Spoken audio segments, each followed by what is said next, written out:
On the radio several nights ago, I happened to hear an interview with Dan Coughlin, a rather well-known sports journalist here in Cleveland with the Plain Dealer for a number of years.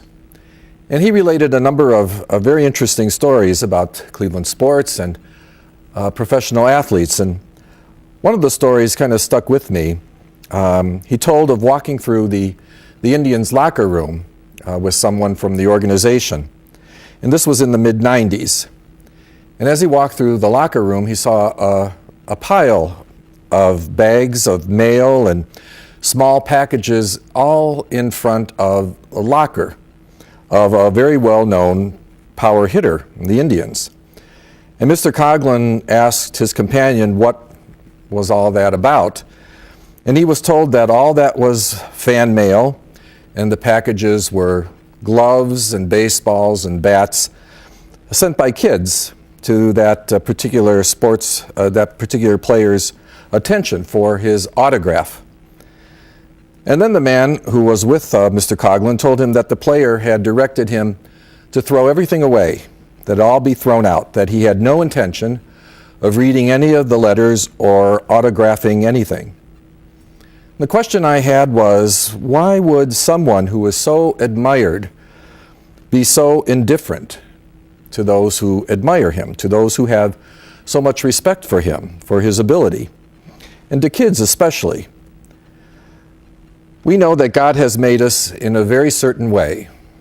And one of the ways in which He has made us is He has given us freedom. And we are free to choose love or to reject it.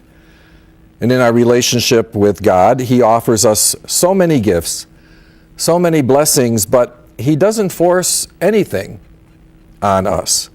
That is up to us, what we accept and what we reject. In the liturgy today, we hear that before the people of Israel could return to the land, they had to return first to God, to accept God's friendship.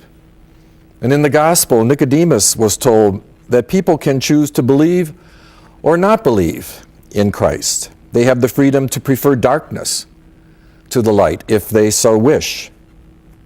I think very few people would choose to reject God. Very few people would choose to reject love. We don't do it explicitly, perhaps, but by our attitudes and by the habits that we fall into, we can see how the consequences of our choices are exactly that, a rejection of God, a rejection of authentic love.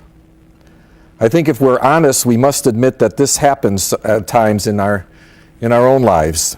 This may have been the case in the past, perhaps it is the case even in the present, but it doesn't have to be the case in the future, that we are not bound to repeat the same mistakes over and over and over. We are able to make new choices.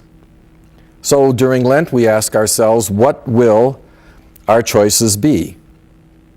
I think despite the focus on our own sinfulness and the dire consequences that flow from it, the predominant theme of today's Mass is God's love for us.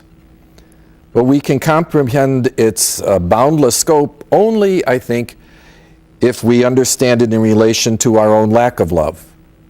And as the readings show us how important it is to acknowledge our guilt and return to God, they concentrate on God's eagerness to enfold us in the warm embrace of His loving forgiveness.